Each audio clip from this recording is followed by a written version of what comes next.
Item number 7400. Index: Your Honor, League of Legends. Level 4. Containment class: Apollyon. Secondary class: None. Disruption class: Amida. Risk class: Danger. Special containment procedures: SCP-7400 is impossible to contain, having been accepted into consensus reality. Image: Ryan D'Antonio, the first known League of Legends player to fall victim to SCP-7400. Description: SCP-7400 is a probabilistic bureaucratohazard affecting the laws, regulations, or codes of conduct of various institutions and groups. These can include governments, corporations, religious orders, and organized crime syndicates, among other organizations, as well as relationships or friend groups, as long as some form of stated or implied moral code exists within their framework. Affected codes criminalize or disavow individuals who participate in the multiplayer online battle arena video game League of Legends. Punishments or retribution for playing League of Legends often tend towards severe repercussions, including torture or death when possible. SCP-7400 does not seem to directly criminalize League of Legends players outright. Rather, players are criminalized due to coincidental and seemingly random interactions between various laws and rules, resulting in League of Legends being outlawed unintentionally. Despite such legal interactions normally being nigh impossible to properly realize, given the precise and technical nature of the law, all individuals perceiving a case where SCP-7400 may apply are fully aware of the illegality of the act, regardless of their prior legal experience. Affected individuals also seem to perceive the playing of League of Legends to be immoral, though it is unknown whether this is the result of SCP-7400 directly affecting their minds, or if it is simply a widely held natural opinion. Addendum 7400.1. The first documented instance of SCP-7400's application occurred on January 24, 2010, in a text conversation between Ryan D'Antonio and Jesse Parks. Figured you'd appreciate this. Image: Posted GIF image, captioned POV if you are currently Dev Fab Vissal, I am going to kill you. This is amazing, lol. Are you serious? What? Again? We've literally talked about this multiple times, but you still feel the need to somehow squeeze it into every conversation we have. What the fuck are you talking about? Stop playing dumb with me. You keep thinking it's okay, and it's not that bad. But we both know how people like that turn out. I legit thought you were going to change. Jesse, what the fuck are you talking about? It's no use trying to keep you clean. That game has ruined you, Ryan. You're disgusting. What the fuck? Is this some sort of joke? Jesse? You have been blocked by this number.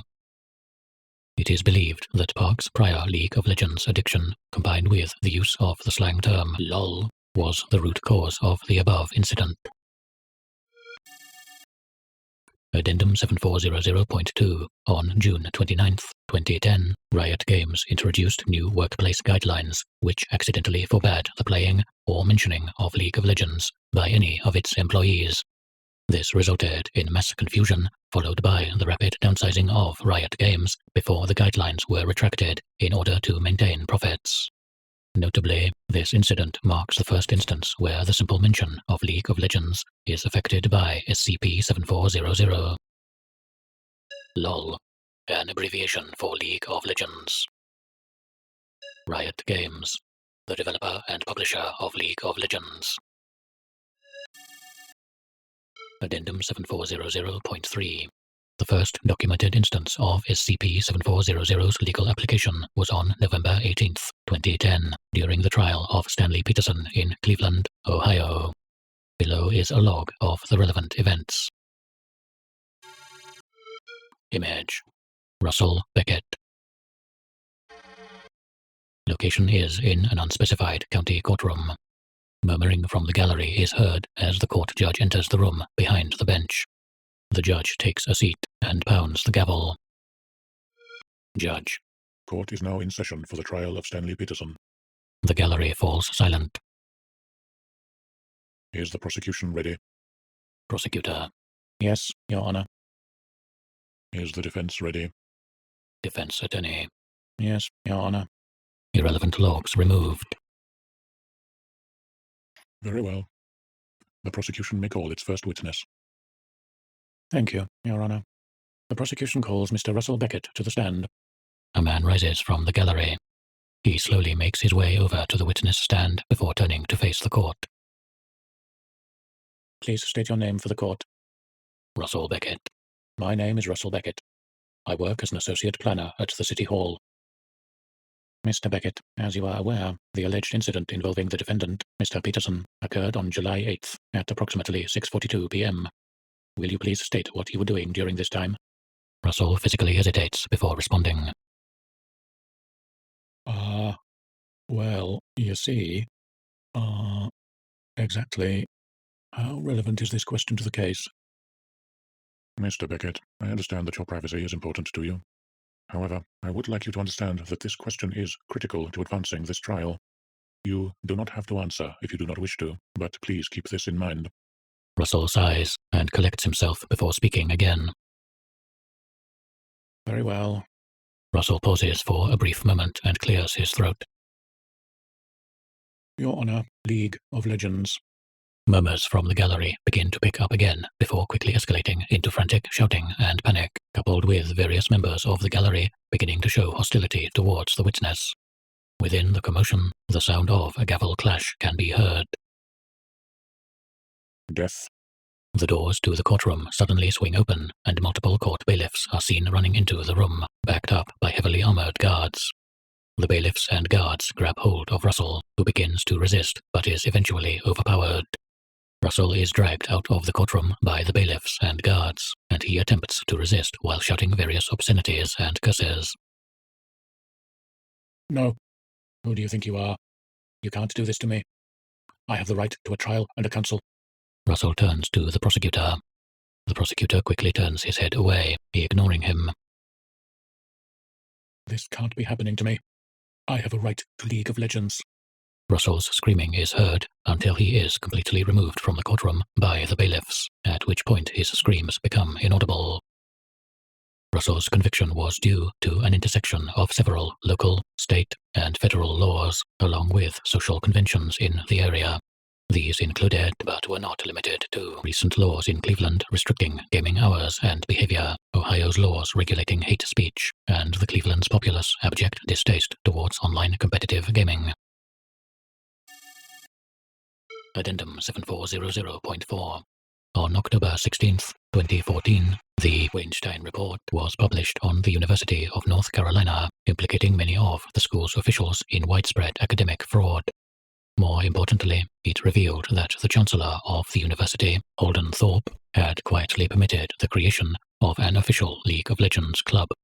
The news sparked statewide backlash, prompting the university to respond via Twitter. We sincerely apologize for this egregious oversight by our legal department. We will be dissolving the League of Legends Club and rescinding the scholarships of the club members. 05:11 p.m., 15 October 2014. All of the former League of Legends club members were tried and executed. Addendum 7400.5. On March 9, 2015, Ryan D'Antonio, see Addendum 7400.1, following the loss of his residence and belongings, was apprehended and taken into custody by agents of an unknown affiliation due to his prior involvement with League of Legends. Footage taken from a streetlight surveillance camera in Moscow, Idaho, at approximately 11:30 p.m., D'Antonio can be seen on the corner of the intersection, sitting within a large box, holding a cardboard sign. A few people pass over him several minutes before a car parks beside him, and 4 federal agents walk out.